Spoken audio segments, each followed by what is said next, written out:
So this is part 3 of anti-aging ingredients, so do not go anywhere and we will get to the video. Alright guys, welcome to the video. This is going to be awesome. This is part 3 of anti-aging ingredients.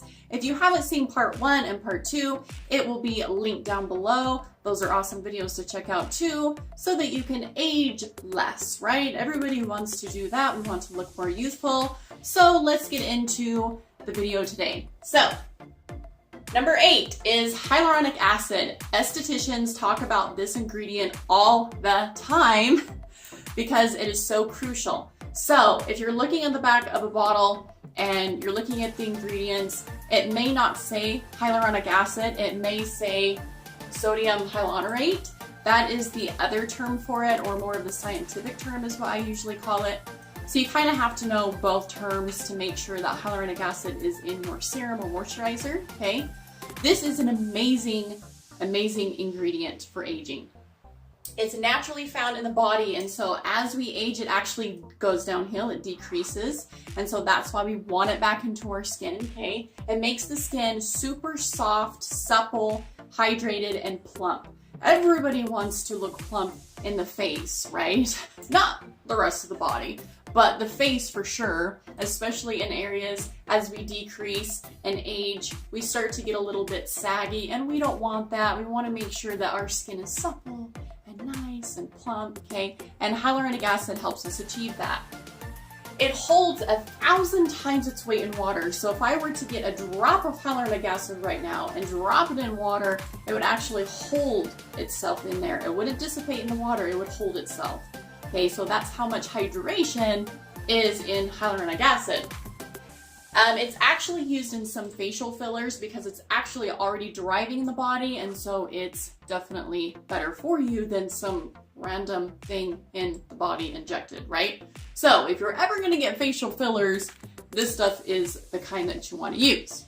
It is actually used before moisturizer because it's more of a serum-like. So if you put it on after moisturizer, it's not going to do much justice, okay? So hyaluronic acid is most amazing anti-aging ingredient. Number 9 is hydroquinone. Now, this stuff is a little bit controversial. There's some people that do not want to use this ever, but you definitely don't want to use hydroquinone if you're pregnant or breastfeeding, because everything you use goes into baby, right? And you don't want to be using this long term even if you're not pregnant or breastfeeding. So there's 2 different strengths. There's 2% and 4%. You can get it prescription or not. You can go over the counter as well. But this is the thing. If you do get it over the counter, Obagi has an excellent hydroquinone bleaching cream, and I've used it before and I loved it.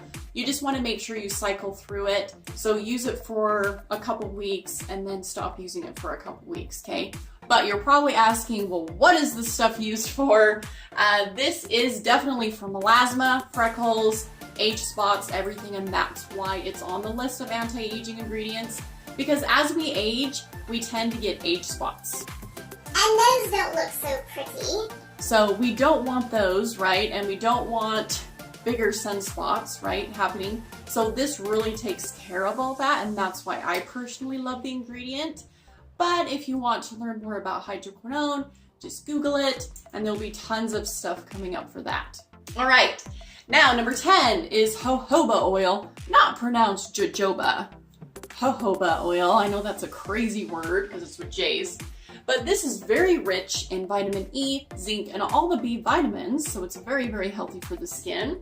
It controls acne, which I love that because, as you guys know, I suffered with acne a long time ago, and I don't want to suffer with acne anymore. So jojoba oil is definitely something that I have in my regimen, and I love it, okay?